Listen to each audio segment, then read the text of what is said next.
Pupuri kami sa'yo, Panginoong Jesucristo. Nagpupuri kami sa'yo, Panginoong Jesucristo.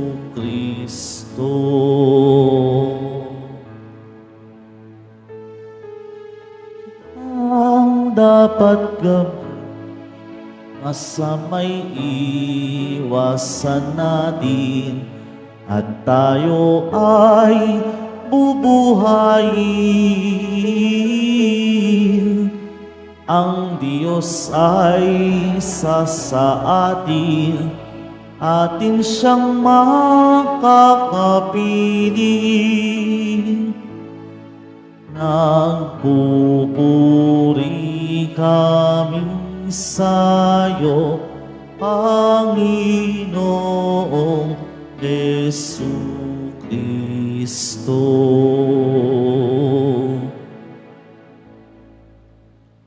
Sumainyo ang Panginoon. At sumayo rin. Ang mabuting balita ng Panginoon ayon kay San Juan. Papuri sa iyo, Panginoon. Noong panahon iyon, umalis si Jesus sa Samaria at nagtungo sa Galilea, sapagkat si Jesus na rin ang nagsabing ang isang propeta ay hindi iginagalang sa kanyang sariling bayan. Pagdating niya sa Galilea ay mabuti ang pagtanggap sa kanya ng mga taga roon, sapagkat nasa Jerusalem din sila noon, pista ng Pasko, at nakita nila ang lahat ng kanyang ginawa roon. Nagpunta uli si Jesus sa Cana, Galilea. Doon niya ginawang alak ang tubig. Doon naman sa Capernaum ay may isang mataas na pinuno ng pamahalaan at may sakit ang kanyang anak na lalaki. Nang mabalitaan niyang bumalik si Jesus sa Galilea mula sa Judea, pinuntahan niya ito. Pinakiusapan niya itong pumunta sa Capernaum at pagalingin ang kanyang anak na naghihingalo. Sinabi sa kanya ni Jesus, hanggat hindi kayo nakakikita ng mga palatandaan at mga kababalaghan, hindi kayo mananampalataya. Ngunit sinabi ng pinuno, tayo na po, Ginoo, bago mamatay ang aking anak. Sumagot si Jesus, umuwi na kayo. Magaling na ang iyong anak. Naniwala ang lalaki sa salita ni Jesus at umuwi nga siya.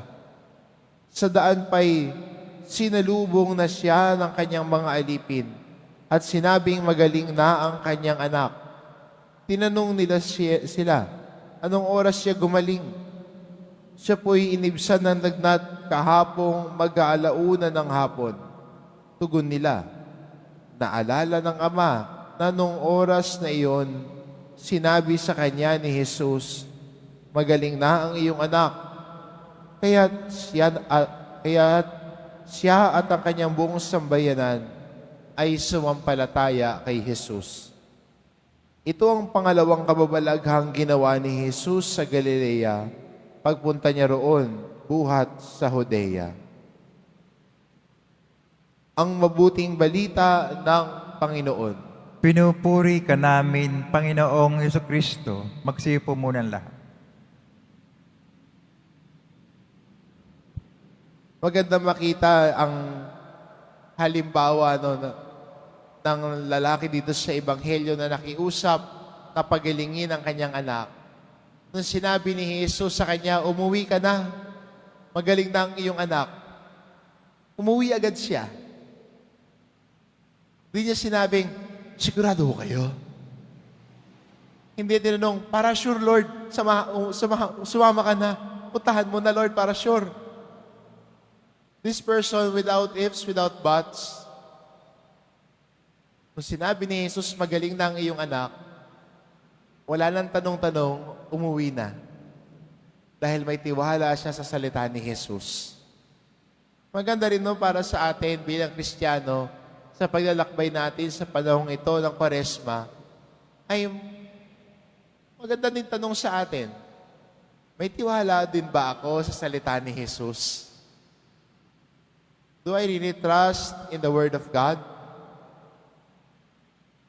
O naghahanap ka pa ng second option? O iba, third option? Minsan natatawa lang ako. Siguro, hindi naman Chinese yung may-ari ng business, no? Pilipino, ganto kulay eh. At ang sabi niya sa akin, Father, papabless ko yung ito. Sa tabi ng kahera may Santo Niño, no? Nakakatuwa naman. Hindi ko alam bakit sa tabi ng kahera nilalagay ang Santo Niño. Siguro dahil pambantay sa kahera, no? Pero, tinanong ko siya, may dugong Chinese ba kayo? Eh, wala ako, Father. Pilipino po talaga kami. Eh, tingnan mo kulay ko.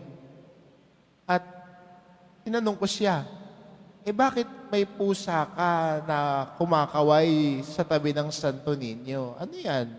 May alagang pusa yung Santo Niño? Father, para sure lang. Para sure pumasok yung swerte. Ay ko, akala ko ba nagtitiwala ka sa Diyos? Kaya pinabasbasan mo ito. Sabi niya, opo. Eh bakit may second option ka? Minsan tayo mga Kristiyano, ganun eh. Kung buong tiwala natin sa Diyos, ang Diyos lamang sapat na. And we learn this kind of trust dun sa Ama sa ating Ebanghelyo, na wala nang hindi na nag-second option. Kay Jesus lamang siya nagtiwala. At yung tiwala na yon nagdala sa Kanya, at ang buong sambayanan niya at sambahayan niya na manampalataya kay Jesus. Maganda ring imbitasyon sa atin bilang Kristiyano na tayo din ay lumago sa pagtiwala natin sa Diyos. Ang Diyos na kumakalinga sa atin, ang Diyos na nagpapatnubay ng lahat para sa atin, ang Diyos na nagsasabing, huwag kang mag-alala, magtiwala ka sa kabutihan ko. Magtiwala ka sa salita ko, akong bahala sa iyo. At na may ganitong pananampalataya, lumalapit tayo sa Diyos. Yung may ganitong tiwala sa Kanya, tayo ay naglalakbay na walang pinapangambahan dahil ang Diyos ang bahala sa atin. Sa kabila ng problema, mga pagsubok natin sa buhay, pinapaalala din sa atin ni Jesus, pinagtagumpayan ko na ang lahat.